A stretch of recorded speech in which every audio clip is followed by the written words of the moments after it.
From the National Newsroom of the Canadian Press, I'm Rob Westgate. Travelers booked with WestJet this holiday weekend appear to be out of luck. The air carrier has announced more flight cancellations, totaling 407 now and affecting more than 49,000 passengers. The Calgary-based company continues to point the finger of blame squarely at the Aircraft Mechanics Fraternal Association. That's a union representing some 680 aircraft mechanics and tech ops. The AMFA, however, says they had no choice but to strike when faced with WestJet's unwillingness to negotiate a deal. And still on the topic of work stoppage, unionized workers with CPKC and CN are inching closer to a strike. Teamsters Canada says nearly all members voted in favor of reauthorizing strike action after an earlier vote authorization had expired. Union officials say the move was designed to allow negotiators to return to the bargaining table using the renewed strike mandate as leverage. A spokesman for CN said yesterday that the company does not want to see Canada's supply chains and those dependent on them held hostage. Meantime, clouds of pepper spray and a handful of arrests. That's how a pro-Palestinian protest blocking a stretch of railroad tracks south of Montreal ended yesterday after several hours of disruptions.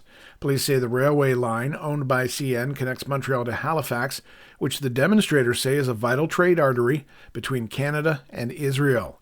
4 officers were reportedly pepper sprayed, and 4 people in their 20s and 30s are expected to face charges ranging from obstruction to assault.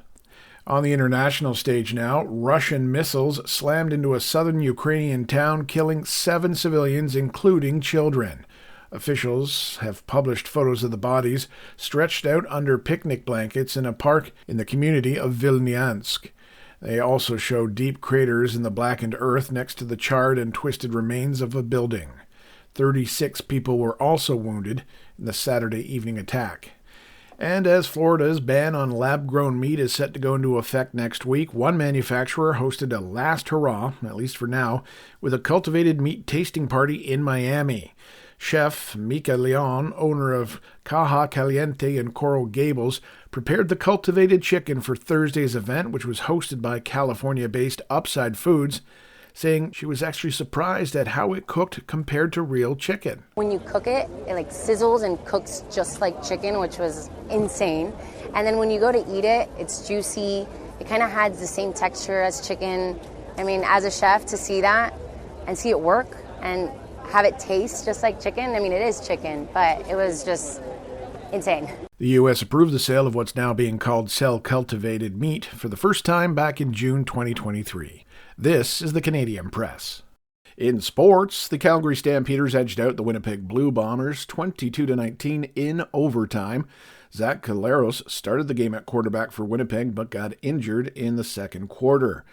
Over to the Diamond now, where the Toronto Blue Jays managed to outgun the New York Yankees 9-3.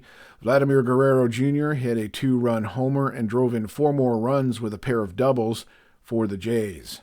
In MLS action, the Vancouver Whitecaps topped St. Louis City 4-3. CF Montreal doubled up on Philadelphia 4-2. And Toronto FC was on the wrong side of a 2-1 final against Atlanta. And finally, Canada has advanced to the quarterfinals of the Copa America soccer tournament after a scoreless draw with Chile Saturday in Orlando, Florida. Canada's next match will be Friday in Arlington, Texas, against an opponent still to be determined. From the Canadian Press, I'm Rob Westgate. Thanks for listening. Don't forget to follow and subscribe. For more of today's top stories, visit thecanadianpressnews.ca.